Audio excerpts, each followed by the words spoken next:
என்ன ராஜ்கிரணா அவரோட நடிக்கிறதா போயா?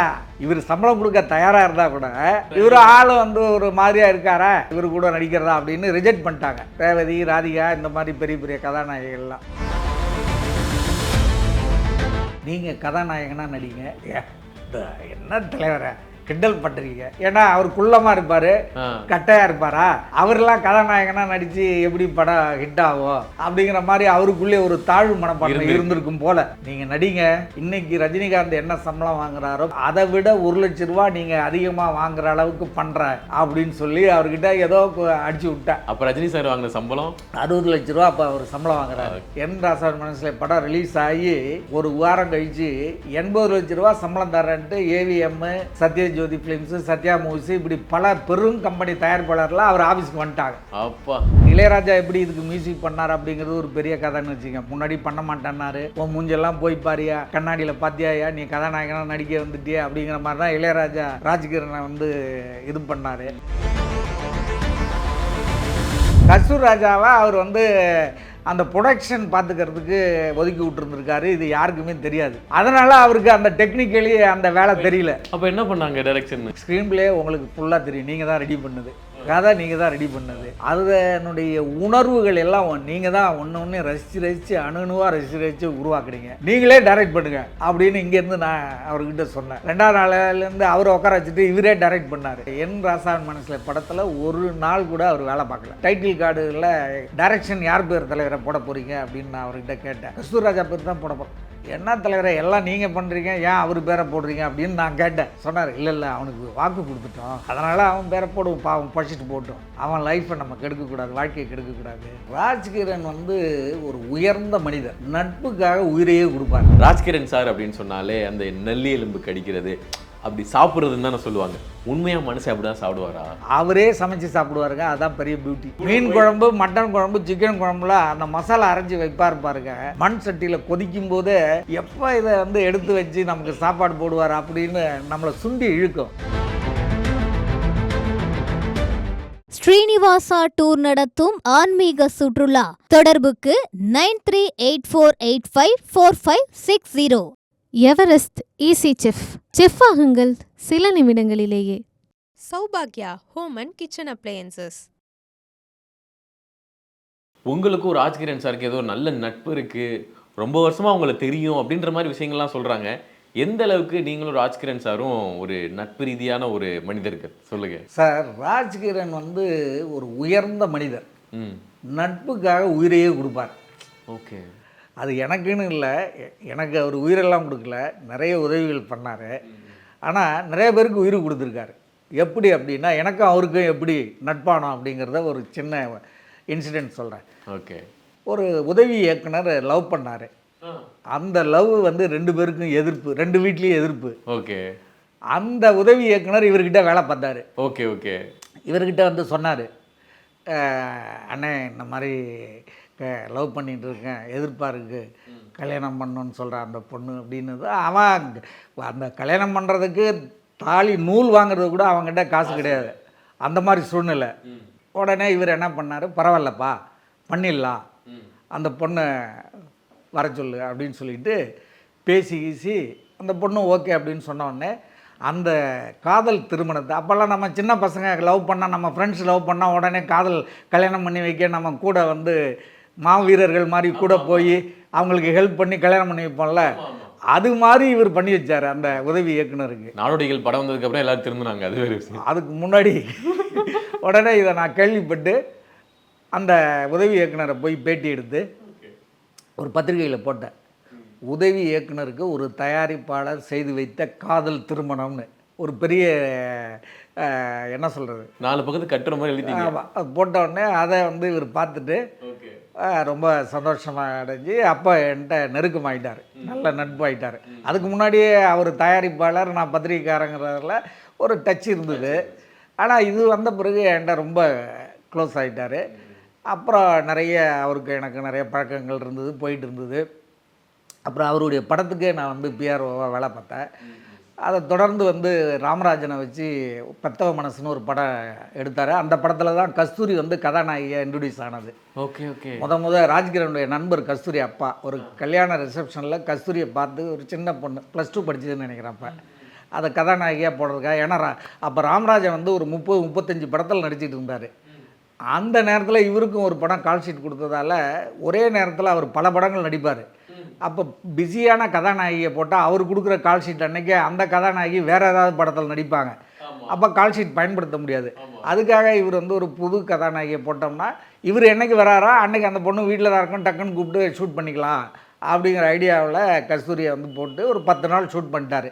பெத்தவ மனசுன்னு படம் பேர், இளையராஜா இசை, இதெல்லாம் பண்ணி அது போயிட்டு இருக்கும்போது ஃபைனான்ஸ் வாங்கி தான் பண்ணார். ஃபைனான்ஸ் வாங்கி பண்ண உடனே ராமராஜன் 35 படத்தில் நடித்ததால் இவருக்கு உடனடியாக அடுத்தடுத்த ஷெட்யூலுக்கு கால் ஷீட் கொடுக்க முடியல. படம் ரொம்ப தள்ளி போயிடுச்சு. ஃபைனான்ஸ் கொடுத்தவங்களுக்குலாம் இவரால் வட்டி கட்டுறது, கடனை திருப்பி கேட்கும்போது அவங்களுக்கு பதில் சொல்கிறது ரொம்ப சிரமமாக இருந்தார். அந்த நேரத்தில் நானும் அவரும் வந்து சென்னை டி நகரில் சோமசுந்தரம் கிரவுண்டில் வாக்கிங் போவோம் மாலையில். சரி. அவர் கதர் சட்டை கட்டிக்கிட்டு என் கூட வாக்கிங் வருவார். நான் பேண்ட் ஷர்ட் போட்டு வாக்கிங் போவோம். அப்போ இருந்தே கதர் சட்டை வாக்கிங் போனாலும். ஆமாம். அந்த கதர் சட்டை அவர் எங்கே எடுப்பாருங்கிறது அது ஒரு பெரிய கதை. பாண்டிச்சேரியில் அந்த கதர் வேஷ்டி துணி வந்து அங்கேருந்து தான் வாங்கிட்டு வருவார். ஓகே. அது ஒரு பெரிய கதைங்க. இந்த மாதிரி இருக்கும்போது ஒரு நாள் வந்து அவர் ரொம்ப மனவிட்டு நாங்கள் 2 பேரும் பேசிப்போம். அப்போ நான் தலைவரும்பேன், அவருக்கு நான் சின்ன பையன் இருந்தாலும் அவர் என்ன அந்த பத்திரிக்கைக்காரங்கிற ஒரு கோதாவில் இருக்கிற நம்மளை பார்த்து ஒரு பெருமையாக சொல்லுவார். என்ன தலைவராக சொல்லுங்கள் அப்படி இப்படின்னு. நானும் அவரை தலைவர்னு இப்படி தான் பேசிப்போம். நான் சின்ன பையன், அவருக்கு அப்போ 45 வயசு, எனக்கு மிஞ்சி போனால் இப்போ ஒரு 30 வயசு இருக்குன்னு நினைக்கிறேன். இவ்வளோ டிஃப்ரென்ஸு நம்ம 2 டிஃப்ரென்ஸ். ஆமாம். ஓகே. அந்த மாதிரி இருக்கும்போது ரொம்ப கடன் தொல்லை தாங்க முடியல, ரொம்ப டைட்டாக போயிட்டுருக்கு தலைவரை அப்படின்னாரு. உடனே என்னடா பண்ணுறது அப்படின்ட்டு நான் உடனே தலைவரை ஒரு சின்ன ஐடியா, என்ன சொல்லுங்கள் அப்படின்னாரு. நீங்கள் கதாநாயகனாக நடிங்க, நம்ம ஒரு படம் எடுக்கிறோம் அப்படின்னா. என்ன தலைவரை கிண்டல் பண்ணுறீங்க? ஏன்னா அவர் குள்ளமாக இருப்பார், கட்டையாக இருப்பாரா, அவரெல்லாம் கதாநாயகனாக நடித்து எப்படி படம் ஹிட் ஆகும் அப்படிங்கிற மாதிரி அவருக்குள்ளே ஒரு தாழ்வு மனப்பான்மை இருந்திருக்கும் போல் அப்படின்னார்.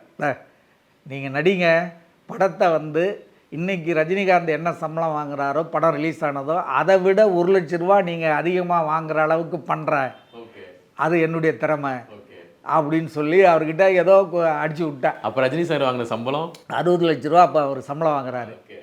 ஆனால் அந்த நேரத்தில் இவர் நடித்த முதல் படம் எல்லாமே என் ராசா தான்.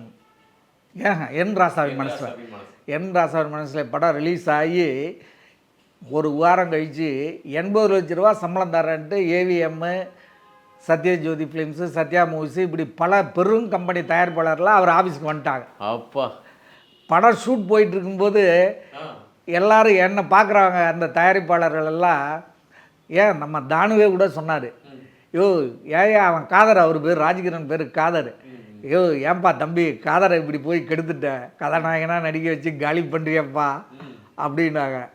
நான் சும்மா கிண்டலுக்கு அவங்கள்ட்ட சொல்லிட்டு போவேன், படம் ரிலீஸ் ஆனதான் அங்கே வந்து நிற்பீங்க ஆஃபீஸில் அப்படின்ட்டு சொன்ன மாதிரி வந்துட்டாங்க. ஆமாம், அதுக்கு காரணம் ராஜ்கிரனுடைய டெடிக்கேஷன். இன்னொரு விஷயம் இதில் வந்து யாருக்குமே தெரியாத ஒரு உண்மையை சொல்கிறேன். அவர்கிட்ட ராஜ்கிரன்ட்டு எனக்கு பிடிச்ச மிகப்பெரிய விஷயம் அது. எல்லாருக்குமே உதவி பண்ணுவார். சொன்ன வார்த்தையை, இப்போ உங்களை சொல்லிட்டார் ஹீரோ தான்னு வச்சுக்கிங்க, அதை மாற்றவே மாட்டார். உங்களை தான் ஹீரோவை போட்டு அந்த படத்தை எடுப்பார். அந்த படம் உங்களுக்கு நடிக்க தெரியலனா கூட உங்களை எப்படி நடிக்க வச்சு அந்த படத்தை வெற்றி பெற வைக்கிறது அப்படிங்கிற அளவுக்கு உழைப்பார். ஸோ வார்த்தையை வந்து ஒரு வார்த்தை கொடுத்துட்டாருன்னா அதை கீப்பப் பண்ணுவார். அப்படிப்பட்ட ராஜ்கிரண் என்ன பண்ணிட்டார், கஸ்தூர் ராஜா இந்த படத்துக்கு கதை கேட்குறோம் நாங்கள். அப்போல்லாம் உதவி இயக்குனர்கள் வரிசையாக வந்து ஒரு 3 மணி நேரம் 4 மணி நேரம் உட்காந்து கதை சொல்லி கொண்டு போயிடுவாங்க. இல்லைனா ஒரு பெரிய பைண்டட் புக்கை கொடுத்து இதான் ஸ்கிரிப்ட் படிச்சிக்கிங்க அப்படின்ட்டுவாங்க. இப்படி ஒரு பெரிய டென்ஷனாக இருக்கும் கதை கேட்டு கதையை முடிவு பண்ணுறதுக்குள்ளே. ஒரு பையனை ஒரு காஸ்டியூமர் அழைச்சிட்டு வந்தான், சர்க்குணன்னு ஒரு காஸ்டியூமரு ஒரு ஆளை அழைச்சிட்டு வரான்.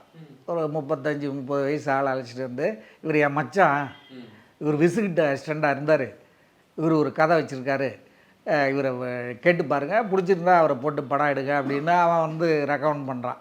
உடனே சொல்லுப்பா அப்படின்னு தான் அந்த பையன் வந்து பாக்கெட்லேருந்து ஒரு கேசட்டை எடுத்து கொடுத்து கையில், இதில் இருக்குது சார் ஸ்கிரிப்டு, இதை நீங்கள் கேட்டு பாருங்க அப்படின்னா. ஸோ அவன் அந்த கேசட்டை எடுத்து கொடுத்தான் பாருங்க. அப்போல்லாம் கேசட் தான் நம்ம பாட்டு கேட்போம், கேசட் போட்டு போட்டு. அந்த கேசட்டை எடுத்து கொடுத்த உடனே சம்திங் ஏதோ டிஃப்ரெண்ட்டாக திங்க் பண்ணியிருக்கான்ல, எல்லாம் எழுதி காட்டுவான், இல்லை கதையை சொல்லுவான், ஸ்கிரிப்டை சொல்லுவான். இவன் வந்து கேசட்டில் பண்ணி கொடுத்துருக்காங்க. எனக்கு வந்து ஒரு ஏதோ நியூவாக திங்க் பண்ணியிருக்கான் அப்படின்ட்டு எனக்கு தோணுச்சு. உடனே அவங்கெல்லாம் போயிட்டாங்க. அப்போ நான் ராஜீவ்கிட்ட சொன்னேன், தலைவர் இவன் ஏதோ சம்திங் நியூவாக திங்க் பண்ணியிருக்கான், அதை போட்டு கேட்டு பாருங்க அப்படின்னு. அப்புறம் அன்றைக்கி நைட்டு அதை போட்டு கேட்டு பார்த்தாரு. அந்த கதையில் ஒன்றும் விஷயம் கிடையாது. அந்த ஸ்கிரிப்டில் அந்த பேர், அந்த கேரக்டருடைய பேர், அதுதான் என் ராசாமணிஸில் ராஜகிரனுடைய பேர், கேரக்டர் பேர். அந்த பேர் வந்து நல்லா இருந்தது. அதை மட்டும்தான் அவர் அந்த கேசட்லேருந்து எடுத்து வச்சார். ஓகே, பேர் மட்டும் எடுத்துக்கிட்டாரு. ஓகே, அது மீதி எல்லாம் கதையெல்லாம் வந்து அப்புறம் சரின்ட்டு அவரை போய் அந்த டைரக்டர் அசிஸ்டன்ட் டைரக்டர் கேசட் கொடுத்துட்டு போனார்ல, அவருக்கு பாண்டி பஜாரில் ஒரு ரூம் போட்டு கொடுக்க சொன்னார். மாதத்துக்கு அப்போ ஒரு நாளைக்கு 600 ரூபா அந்த ரூமுக்கு. ஒரு 3 மாதம் ரூம் போட்டு கொடுத்தாரு. நான் தான் அந்த ரூமை போய் போட்டு கொடுத்தது. அந்த பேருக்காக நன்றி கடன் இல்லை இதெல்லாம் நான் சொல்கிறது வந்து அந்த கேசட்டு கொடுத்த உடனே கதை ரெடி பண்ணுப்பா, ஸ்கிரிப்ட் ரெடி பண்ணு அப்படின்னு சொல்லிட்டு 3 மாதம் ரூம் போட்டு கொடுத்து அவர் ஸ்கிரிப்ட் ரெடி பண்ணி ஒன்றும் கதை ரெடி ஆகலை. உடனே அப்புறம் இவரே ராஜ்கிரனே களத்தில் இறங்கி அவரே நிறைய பேரை கூப்பிட்டு உட்கார வச்சு பேசி ஸ்கிரிப்ட் ரெடி பண்ணார். ரெடி பண்ணிவிட்டு அப்போ அவர் கதாநாயகனாக நடிக்கிறாருன்னொடனே கதாநாயகியாக நடிக்கிறதுக்கு அந்த நேரத்தில் ரேவதி ராதிகாலாம் பெரிய கதாநாயகிகள். அவங்களெல்லாம் கேட்போன்ட்டு பல ப்ரொடக்ஷன் மேனேஜர்களை அனுப்பி கேட்டார். அப்போல்லாம் அவங்க வந்து பெரிய சம்பளம் வாங்கிட்டு இருக்காங்க. ரஜினி, கமல் இப்படி பெரிய நடிகர்களோடு நடிச்சிட்டு இருக்காங்க. அவங்கெல்லாம் இவர் ராஜகிரன் காதில் விழுந்துதா என்னன்னு தெரில. அவங்கெல்லாம் அந்த ப்ரொடக்ஷன் மேனேஜர்கிட்ட சொல்லிட்டாங்க, என்ன ராஜகிரனா அவரோட நடிக்கிறதா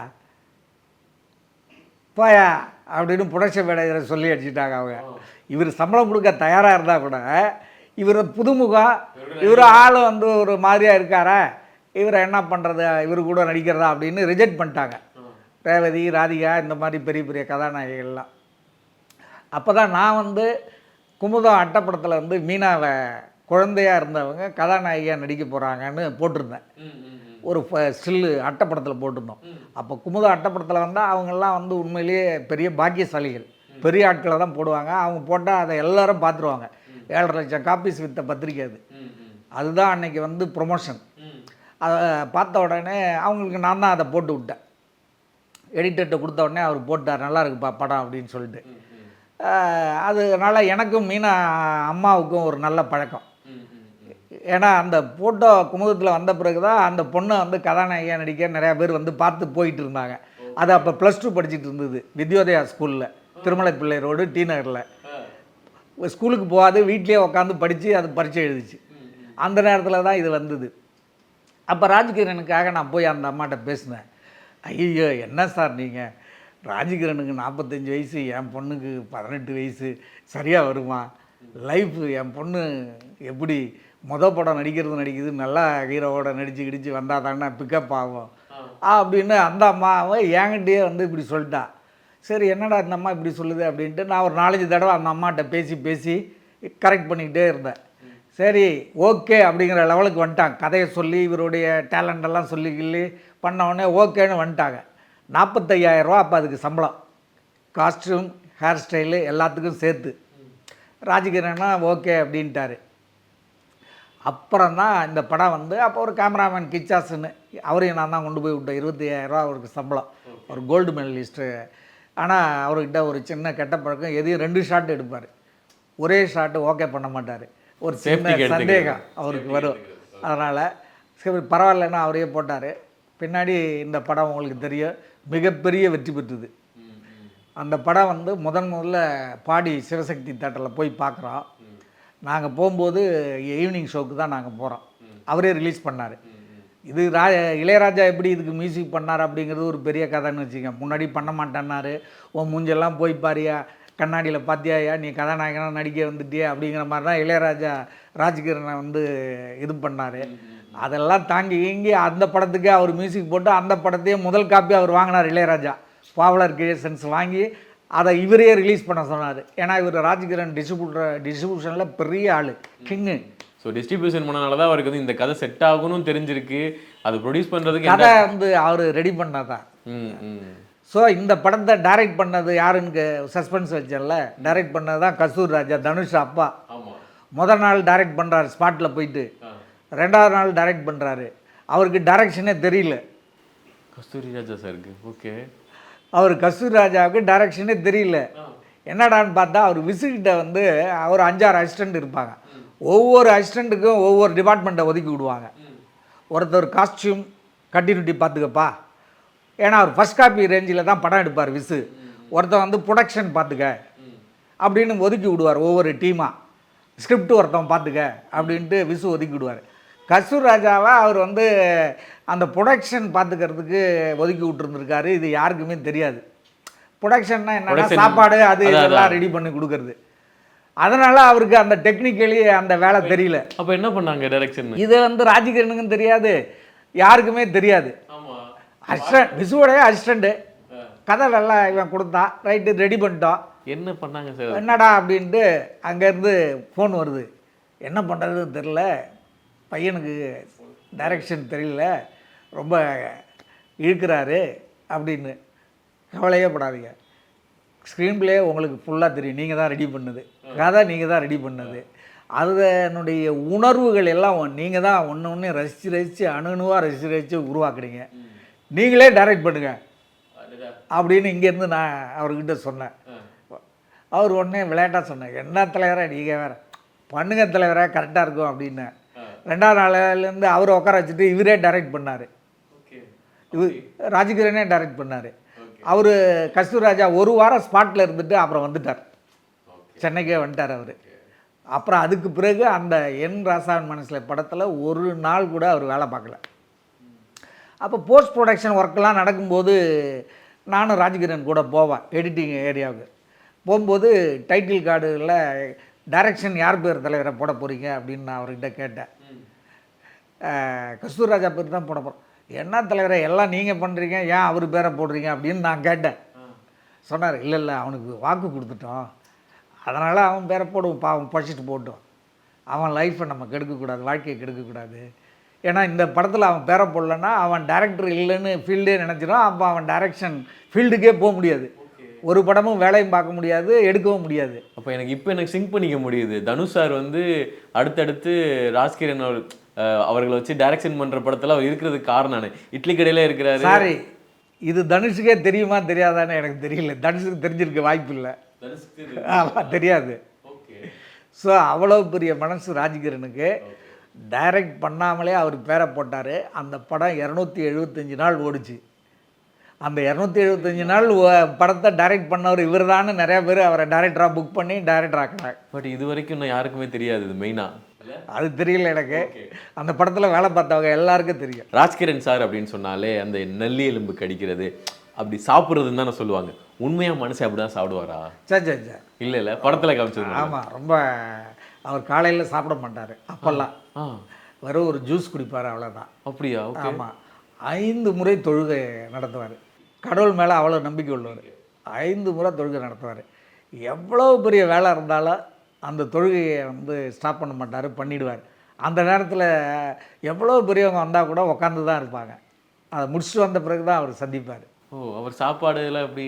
எல்லாம் சாப்பாடு வந்து இஸ்லாமியன்றதால நான்வெஜ் சாப்பிடுவார், அவரே சமைச்சு சாப்பிடுவாருங்க. அதுதான் பெரிய பியூட்டி. மண் சட்டியில் மண் பானையில் தான் சமைச்சு சாப்பிடுவார். அந்த மசாலா வந்து அவரே அரைச்சி குழம்பு வைப்பார். நான் அவர் எப்படா அவர் மதிய சாப்பாட்டுக்கு அவருடைய ஆஃபீஸுக்கு போயிடுவேன். ஏன்னா அந்த சுவை வந்து வேறு எங்கேயுமே கிடைக்காது, சென்னையில் ஆர்கானிக்காக கிடைக்கணும். சார் நீங்கள் சொல்லும் போது எனக்கே வந்து அவர் கூட மீன் குழம்பு, மட்டன் குழம்பு, சிக்கன் குழம்புல அந்த மசாலா அரைச்சி வைப்பார் பாருங்க. மண் சட்டியில் கொதிக்கும் போதே எப்போ இதை வந்து எடுத்து வச்சு நமக்கு சாப்பாடு போடுவார் அப்படின்னு நம்மளை சுண்டி இழுக்கும். சொல்லும் போதே எனக்கு அதை செய்யுது. அவ்வளோ பிரமாதமான சமையல் சமைப்பார். ஓகே. அப்புறம் அவர் பிஸியாக இருக்கும்போது செட்டிநாட்டிலேருந்து ஒரு ஆளை கூப்பிட்டு சமையல்காரனாக கூட வச்சுக்கிட்டு இருந்தார். அவனும் அதே மாதிரி சமைப்பான், சொல்லி கொடுப்பார். மசாலா அரைச்சி அவர் சொல்லி கொடுத்துருவார். ஒரு 10 நாளைக்கு அதே மாதிரி சமைச்சு போடுவான். ரொம்ப பிரமாதமான சமையல் சாப்பாடு சாப்பிடுவார். அதுக்காக ரொம்பலாம் சாப்பிட மாட்டார், கரெக்டாக என்ன சாப்பிடணுமோ தேவையான அளவு தான் சாப்பிடுவார். அது படத்துக்காக காமிச்சது காமிச்சது அது. ஓகே. ராஜ்கிரண் சார் நல்லி எலும்புன்னு தானே சொல்லுவாங்க. அப்ப ஆமாமா. எங்களையே வந்து அப்படியே நல்லி வளர்த்துருக்காங்க. எலும்புலாம் சாப்பிடுவார், அந்த மாதிரி சாப்பிட மாட்டார், டீசெண்டாக தான் சாப்பிடுவார். ஆமாம். ஸ்ரீனிவாசா டூர் நடத்தும் ஆன்மீக சுற்றுலா தொடர்புக்கு 9384854560. Everest easy chef. செஃப் ஆகுங்கள் சில நிமிடங்களிலேயே. Saubhagya Home and Kitchen Appliances.